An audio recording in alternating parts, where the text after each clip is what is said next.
Okay, we are going to take the piece of sheet metal that you have. Will be 4.5 inches by 15 inches long, or maybe longer or shorter, we'll see. But the 4.5, as you can see, we've made it foolproof now. We used to have them 5.5 by 5.5, or 5 by 5.5, and they cut them the wrong way. So what you're going to need is you're going to have it where it comes over here 2 inches,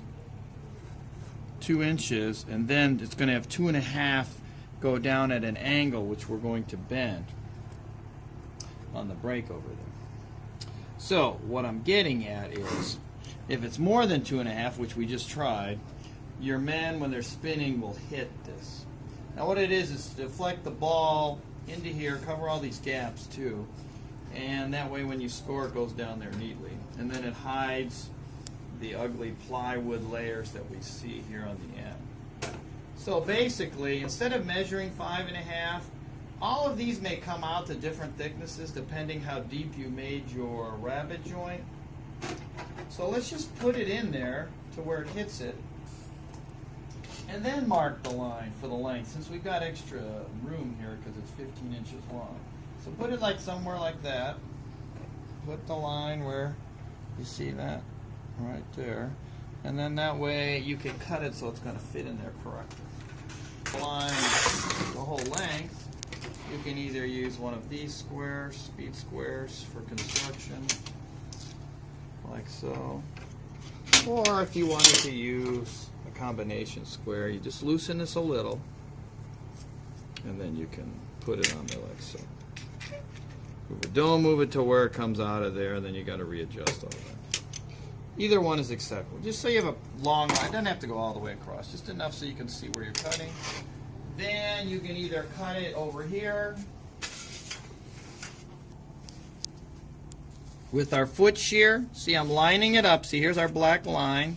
I'm lining it up to where you would see the gap and see the line, even with these blades to cut it. Or if we've got another shear, I guess this is our 12-inch one, hand shear.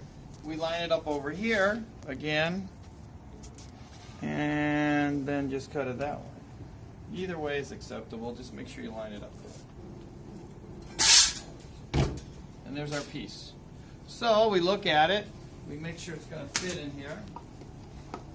And we say, oh, we cut it a little crooked. It's not going to make it. So we have to trim a little off. No big deal.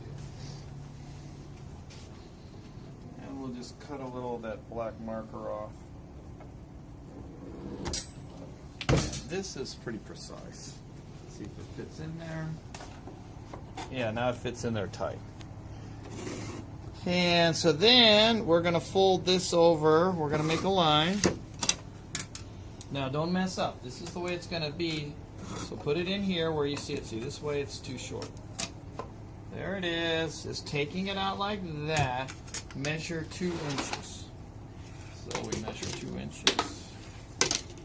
Don't mess it up. Leaving it the long way like that. 2 inches. And draw a little line.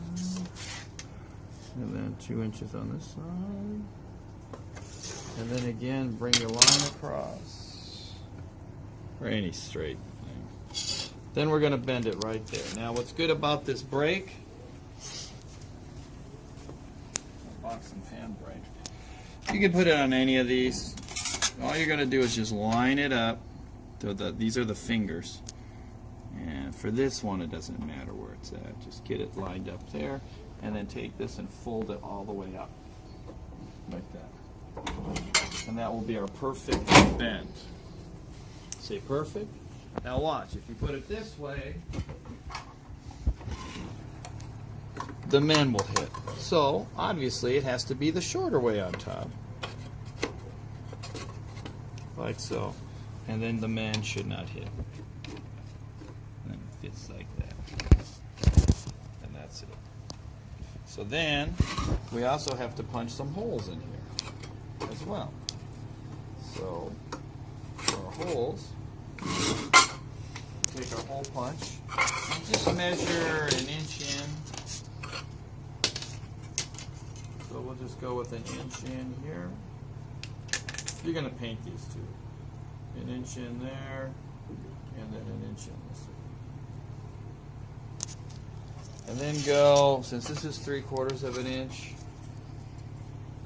we will go 3/8. So 3 of these little lines. 1, 2, 3 lines. 1, 2, 3 lines right there. So let's double check you. And then we have our hand punch here. Remember, do not drill sheet metal. It will spin around and cut you to pieces. Use the punch. Put the punch in here. Line up the tip to the center of that hole, like so. And then, it's hard to punch them. There we got one, and we got another. Now this is a little big, but we'll switch the punch size so it's a little smaller. Then we'll put this on like this. We'll get our screws, and then we can screw it right in. And we're good to go. And our screws. The screws you want. See how they got a big head? They'll cover all of that. So that way they come through, but it's enough where it'll screw it. And these, you don't have to even use an electric drill. You can just push that in, press it like so, and then just screw it by hand with a Phillips screwdriver, and you're good to go.